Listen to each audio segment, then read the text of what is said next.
he opens that book by saying, the most urgent need right now is preachers.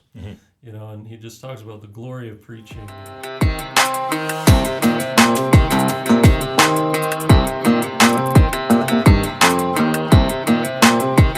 Welcome to Chinook Podcast. We are gathered here again to have another interview, an interview of Pastor Rory St John. Welcome, Rory.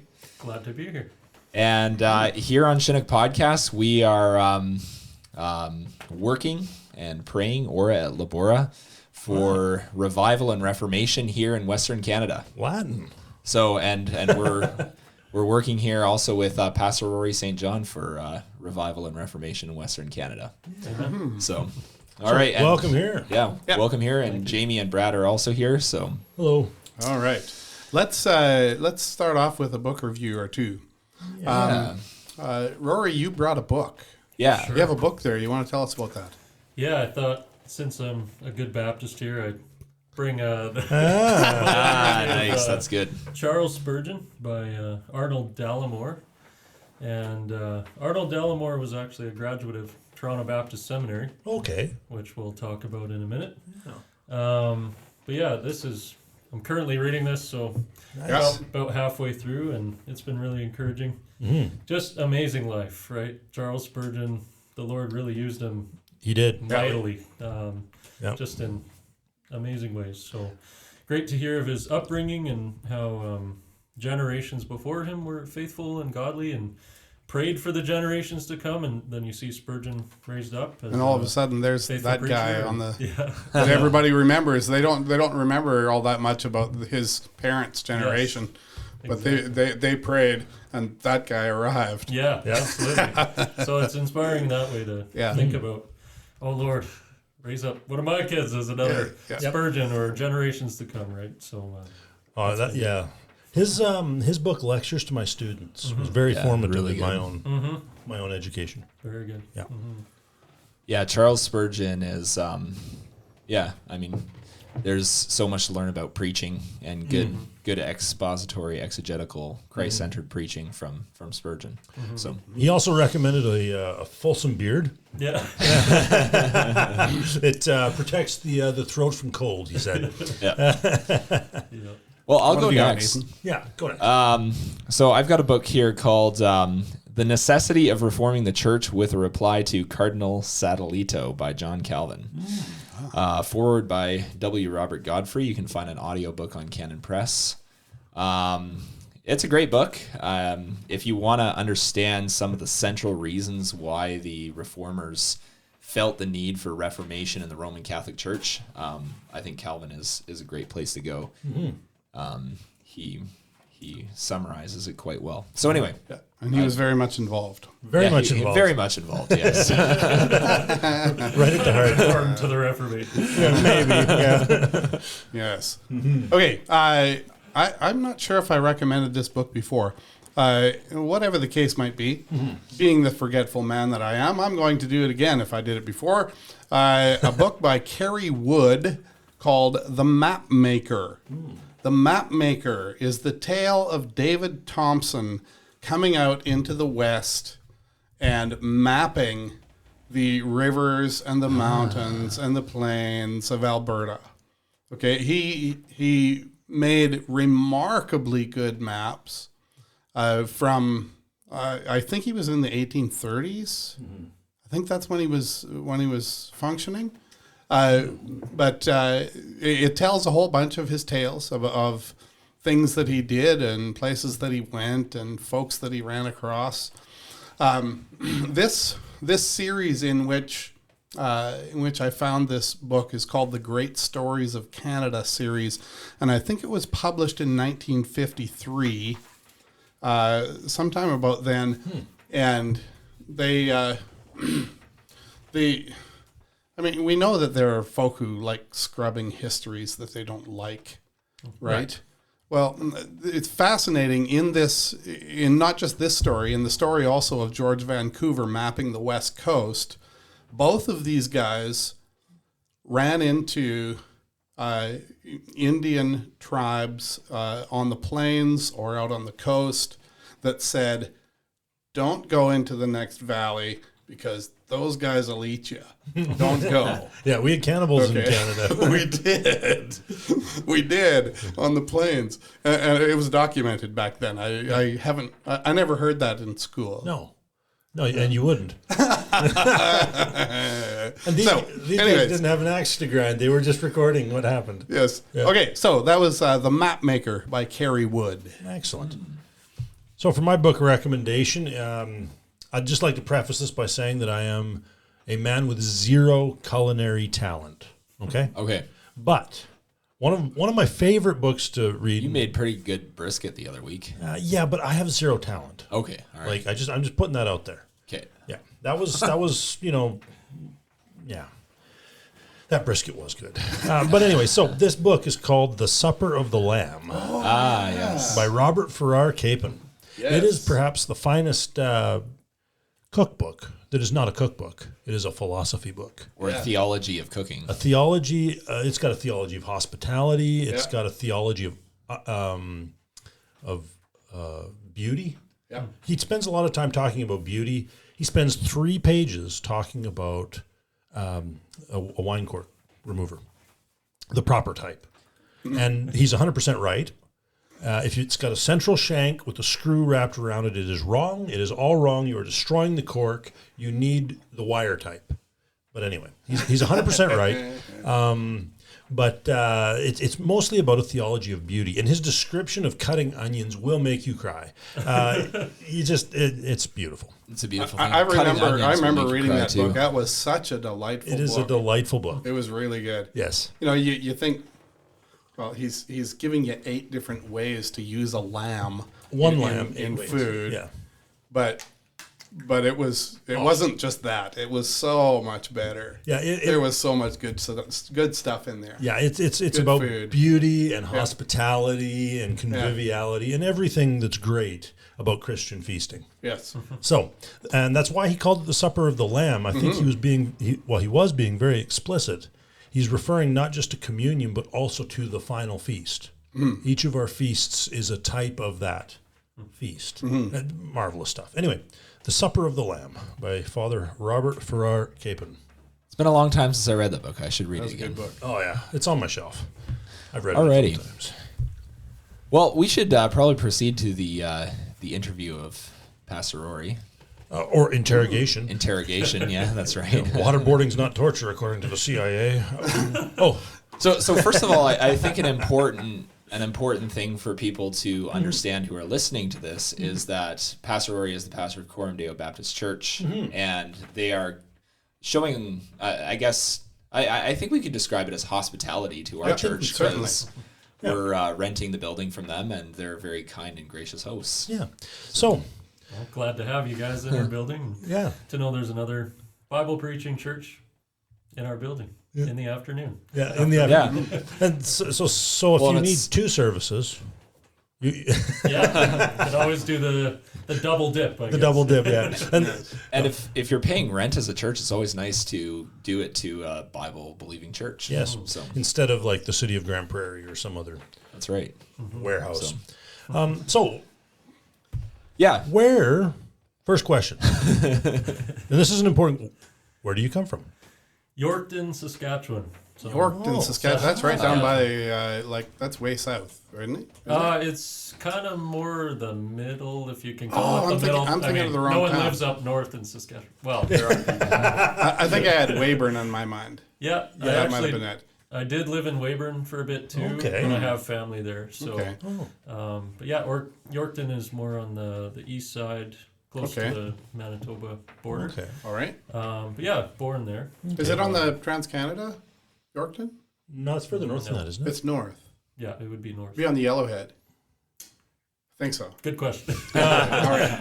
I was 9 years old when we left there, so don't remember the roads so much. I didn't Right. have to drive on them myself. Well, you know you're not Albertan when you can remember a place by the road that goes through it. Yeah. So, what kind of home did you grow up in? Yeah. First 6 years of my life, it was a non-Christian Okay. home. My parents were converted when I was about 6. I guess I could start there and kind of share a bit about Do it. Yeah. my family and my conversion. So, it was actually September 11th, 2001, Hey. kind of kicked things off, which is, That did for a whole lot of things. God's strange providence. But, the terror attacks basically freaked my mom out. And she thought, is the world ending? Like, what's going on with the world? And so she ended up going to church that Sunday. Isn't that something? And the Lord used that to bring her into church. That's fantastic. And basically, the way the story goes, as I remember it, is the pastor that Sunday basically said, instead of wondering what's going on in the world, you need to think about your own soul before God on Judgment Day. Right. And so she was kind of woken up to the Lord, and she had a bit of a Christian upbringing, went to the United Church growing up, which, as we know, has been on a steady path of apostasy. But so she knew a bit about the faith. But after that, she started faithfully attending. My dad at the time was also not a Christian. He was living a life of alcoholism and rough character, I guess. I can remember a few early memories of my dad, and not the most savory character. But then the Lord got a hold of him too, and really changed his life. Marvelous. And they got baptized together. We started going to church. And I can remember as a little kid in Sunday school just hearing a very basic gospel presentation, a Sunday school teacher named Judy, with this pamphlet that basically had 4 colors that represented the gospel message, and taking us through that. And I believe that the Lord granted me faith quite early. And so I'm very grateful for that, that it's a miracle. Faith is granted by the Lord. And so that's a gracious gift. And certainly have had ups and downs since then. But from that point on, it was a Christian household. And excellent. My mom and dad have been a great influence on my faith. Excellent. Right. Didn't your dad, he became a pastor eventually. Isn't that true? Yeah, so he was initially right away after he was converted, very evangelistic. He was always sharing the gospel, kind of did some street evangelism for years and years. Eventually he became an elder at a church we were in, and then has served as a lay elder and a church planting pastor at various churches. Yeah. And so now they have a church in Saskatchewan in a little town called Kisby is where they live. It's east of Weyburn. Okay. But they've started a church there, and it's growing and flourishing, and it's definitely an area that needs biblical churches as well. Right. Yeah. So when or where or how did you decide that you wanted to become a full-time pastor, full-time ministry? Yeah. Well, my parents had a policy for me and my sister that we had to go to a year of Bible school after high school. And so I was cool with that. We chose Toronto Baptist Seminary because I'd made friends with another young guy who was on his way there. And so he persuaded me to go to TBS rather than some other place. So I went there for a year just thinking I would, take a year of Bible school, go on to something else. But it was during that year I got some time to try to teach the Word of God and do some devotionals and stuff like that. And even before that, the Lord was, I think, awakening my heart more to a desire for the Word, to study the Word, to seek the Lord. Basically after that year, I started feeling a desire for ministry, or at least questioning that. Is maybe the Lord calling me to ministry? And so when I got home that summer, my family was then attending Fairview Baptist Church in Calgary. Tim Stevens was the pastor the pastor there. Many people know him now. Yes. But you knew him before he was famous. Back in the day when Before he was cool. before he was cool. That's right. But faithful guy back then, such a great preacher, and really hospitable. And so my dad told me, well, go ask Pastor Tim about ministry. And so I approached Pastor Tim, and he sat down with me every Wednesday that whole summer, and got me to read Preaching and Preachers by Martin Lloyd-Jones.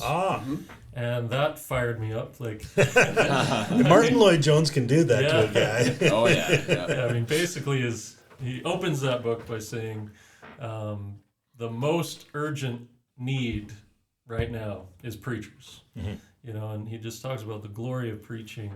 And as I was reading that, my heart was just more and more inflamed.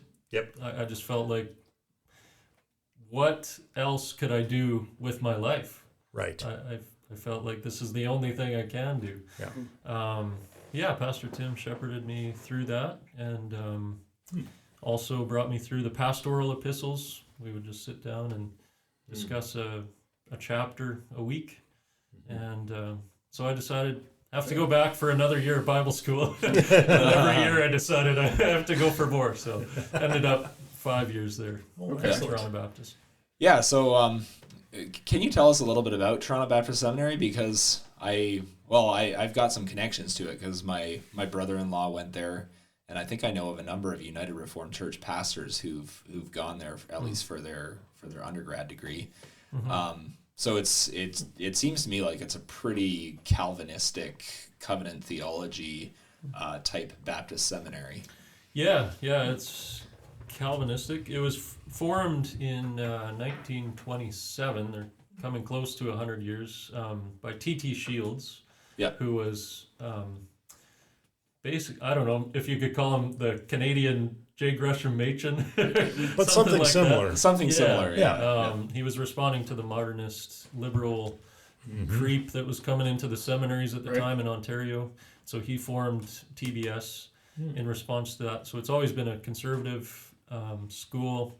I don't know if it's always been Calvinist, but certainly the last number of decades it's been a Calvinist school. Excellent. So Reformed Baptist, they're a little unique in their take on covenant theology, something called progressive covenantalism. If you guys have heard of kingdom through covenant. Can you explain progressive covenantalism? Sure, I could try. Like Cole's notes, man. Basically, they explain it as like an in-between classic covenant theology and dispensationalism. Oh, okay. So if you go in between that, and there's discontinuity and continuity between the old covenant and new, they would say, and Scripture reveals God's covenant plan in a progressive nature throughout Scripture. Okay. So it's a Baptist version of covenant theology. So it is very similar to if 1689 federalism. They've got some distinctions there where they wouldn't be Sabbatarian. Some of the issues of the law they're a little different on. So have you ever read Christ of the Covenants by O. Palmer Robertson? I have not. Okay. I'd be interested in how progressive covenantalism matches up to what he's doing in that book. Sure. Yeah, I think there will be some points of correspondence there. Yeah, because he kind of talks about a progressive nature, but of course he would be a classic Presbyterian. Yeah, so he's maybe using different language. Yeah, possibly. Yeah. Interesting. Yeah, interesting. Interesting. So you spent 5 years there. What was the next thing you did? The next thing I did was I went to Medicine Hat. That's where my wife's family was. So we had got married just before my last year of seminary. Okay. And so we went back to Medicine Hat. I took a job for the summer at a summer camp. And that was an interesting experience.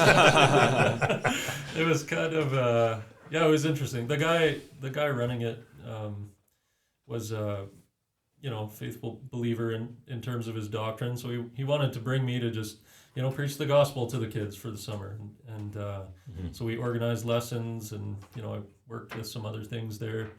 I will share a bit of this story 'cause I think it's interesting, but the camp there, it was run, basically the board was made up of, I guess I would say, people from some more liberal churches. So I just went there preaching the gospel, but pretty soon they pulled the plug on me. They didn't like me talking about things like hell and sin. And I was really just preaching through Ephesians 2. That was my thing. So, but Paul,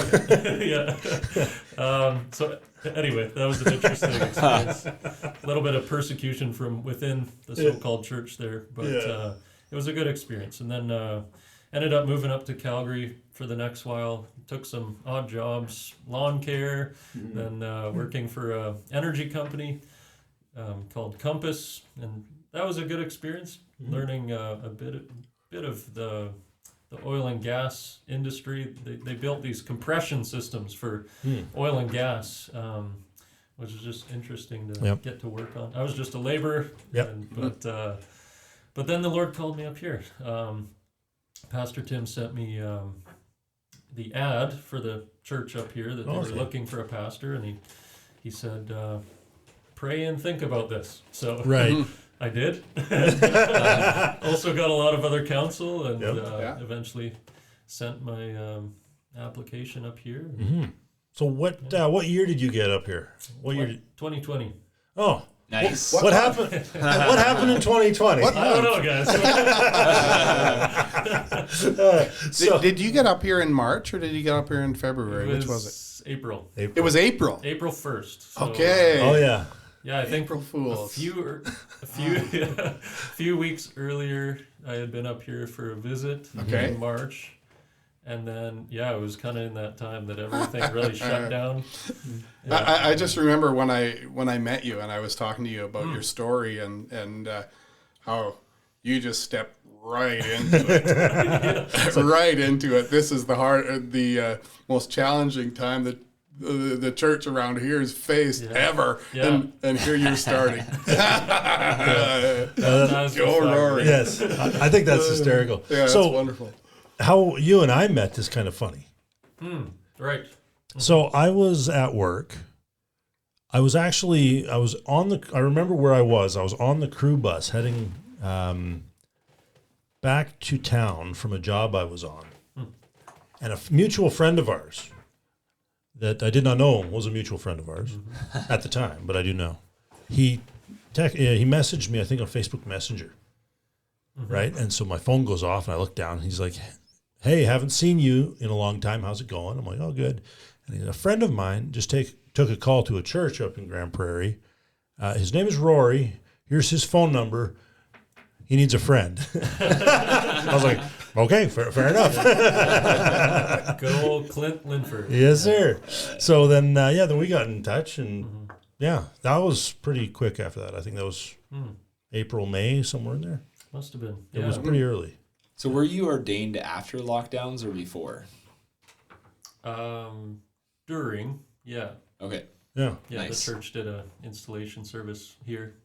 So you didn't even get like a month or two to break yourself in before lockdowns. No. You came in right in the middle. Came in right at the start. Literally Nice. first sermons were preaching to a camera.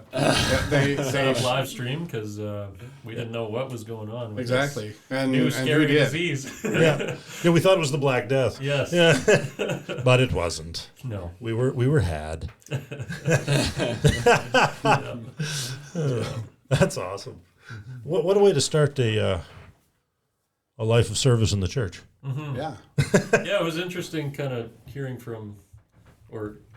of, I guess, very seasoned pastors who were, I think, really struggling through that season because it was so disruptive to normal ministry. But I guess when you start in that, it's, it is your normal for a while. So I kind of felt like after things quieted down, like, what do I do now?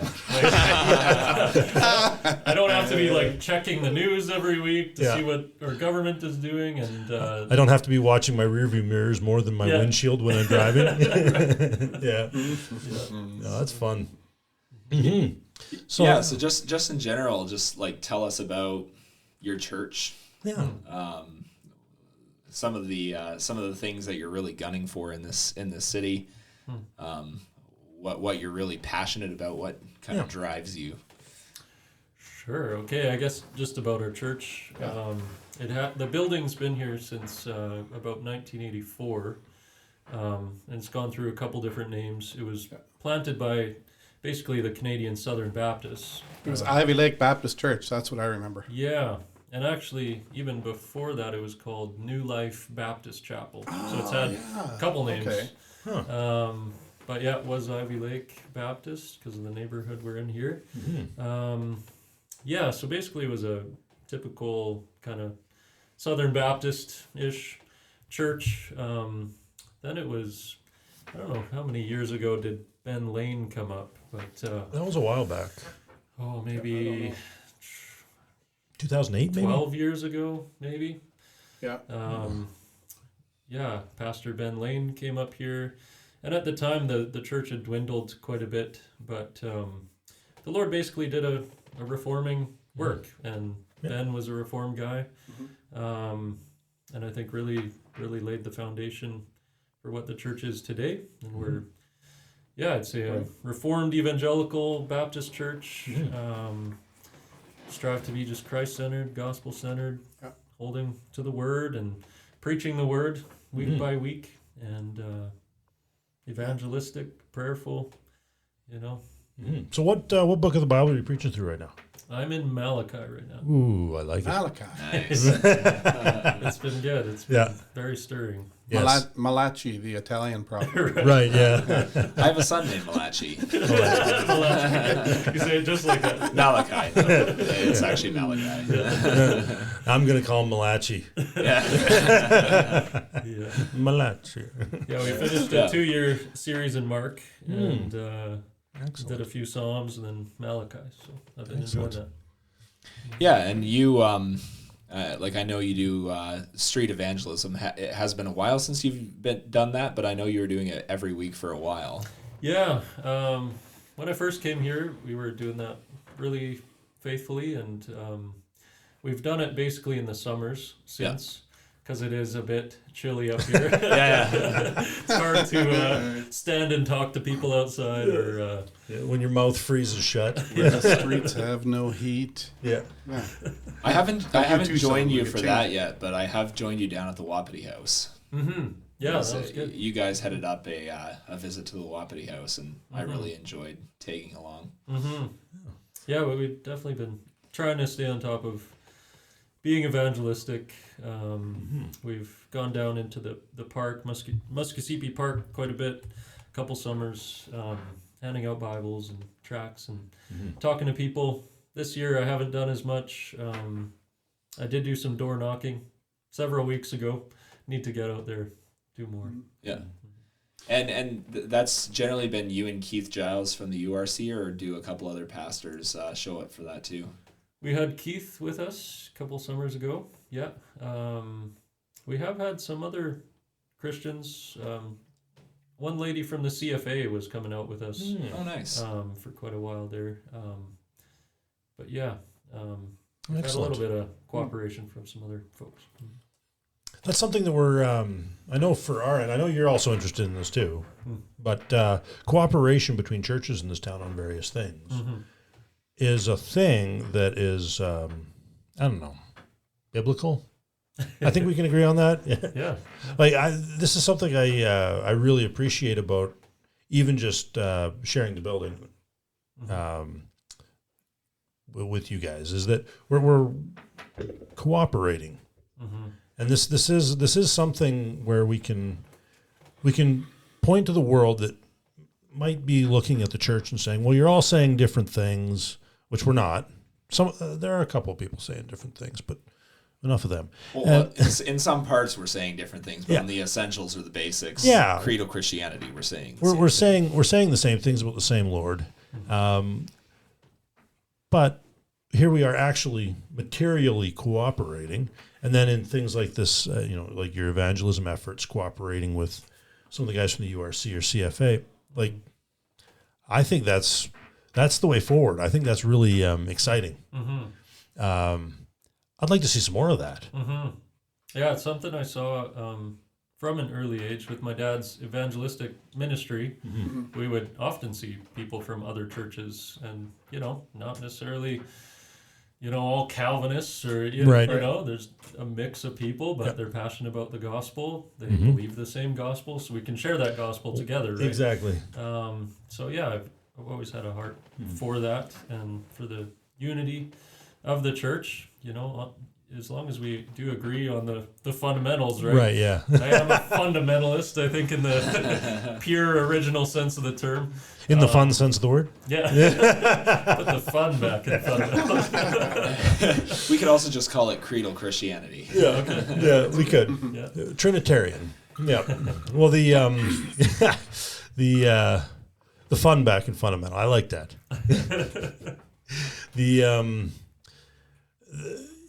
To me, it always brings a smile to my face when I see various churches cooperating.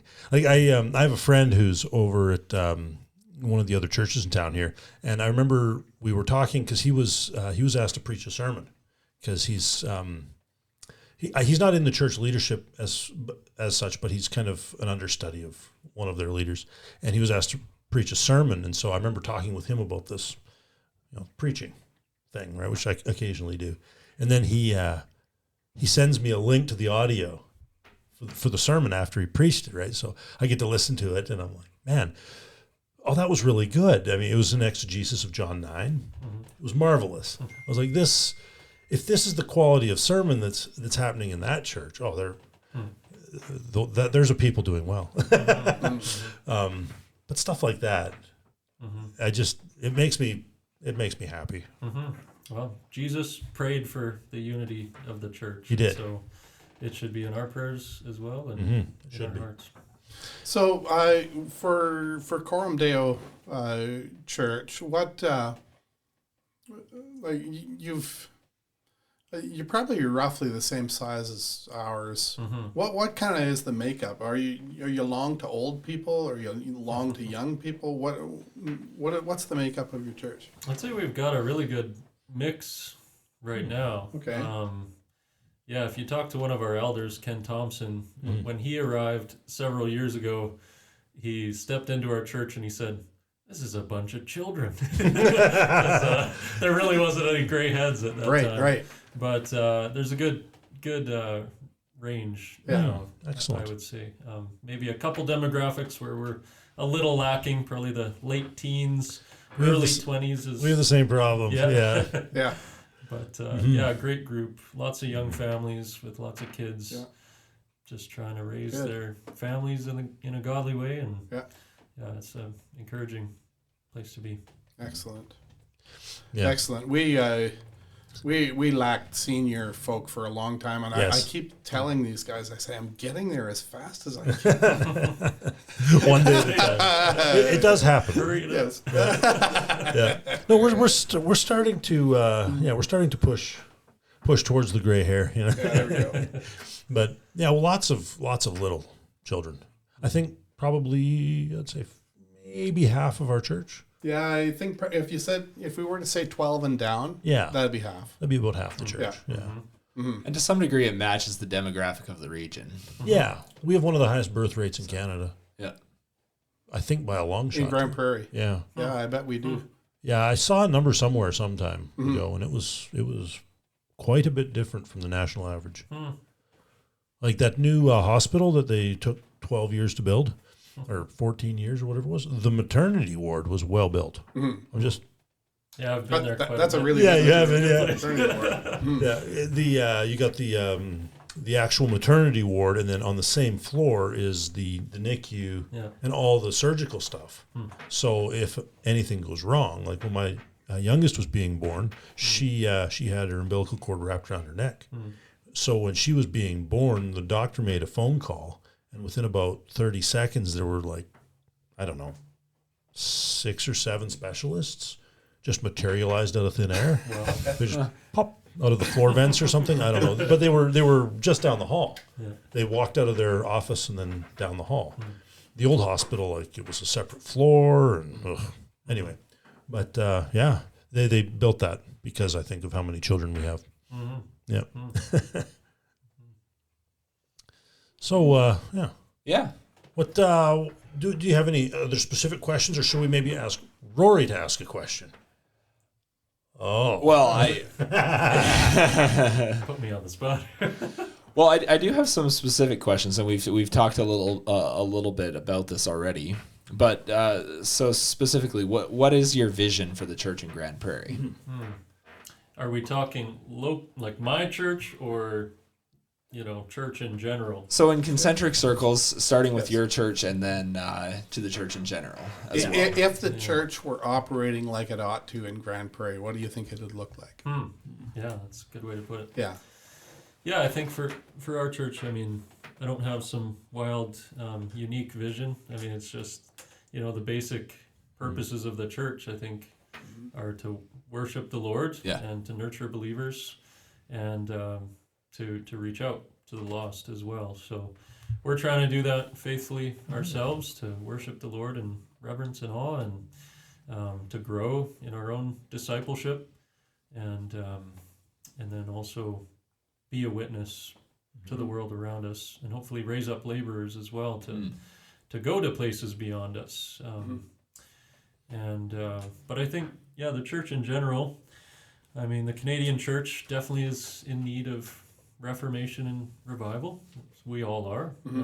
I'm a part of it, right? So I think I put the finger at myself first, and what are the ways I need to be revived and reformed.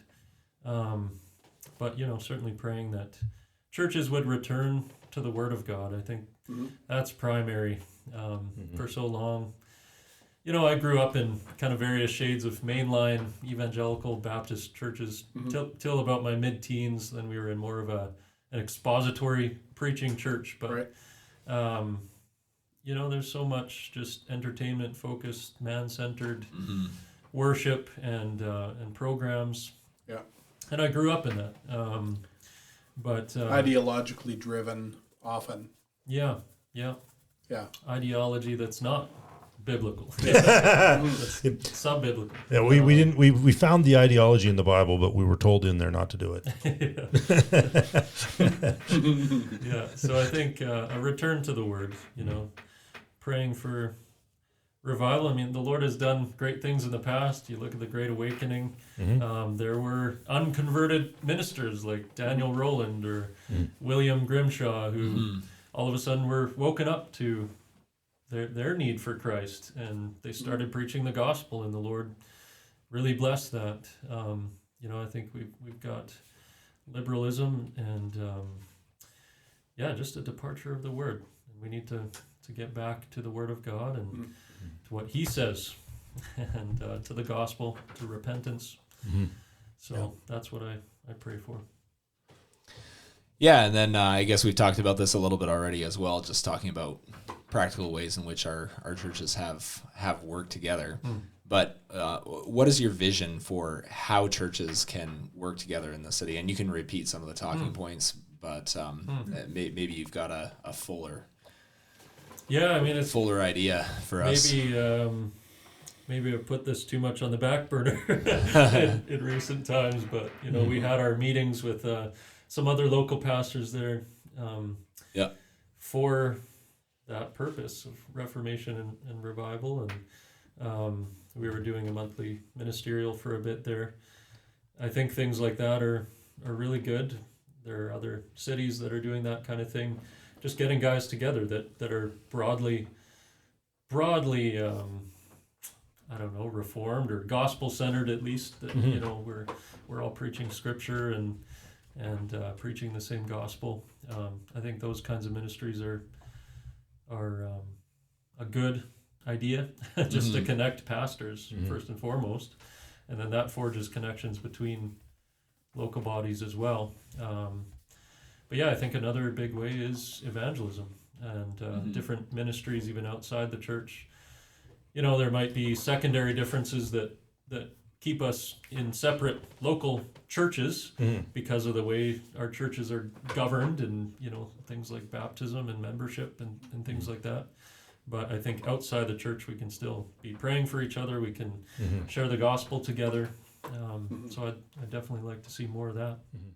One of the things that that really stood out to me when I joined our church was that from the pulpit during the congregational prayer, whoever was leading the prayer would be praying for some specific other church in town. Mm-hmm. And that to me, like praying for each other, for the work of other brothers in this town. Well, what happens if God answers that prayer? Mm-hmm. Yeah. Right. Like that could be really good. Mm-hmm. We should be doing that. Mm-hmm. And it's awfully hard to have a schismatic attitude towards somebody that you're praying for. Yeah. That you're asking the Lord, please bless that work, that ministry, that church, that congregation. Mm-hmm. Right. So it gets really hard to look at that other church and be like, those dirty rotters. But here I am praying for them. Right. So that's something that praying for each other, not just privately, but publicly praying for each other, I think is a really important part of the reformation of the church in Grand Prairie. Mm-hmm. Yeah.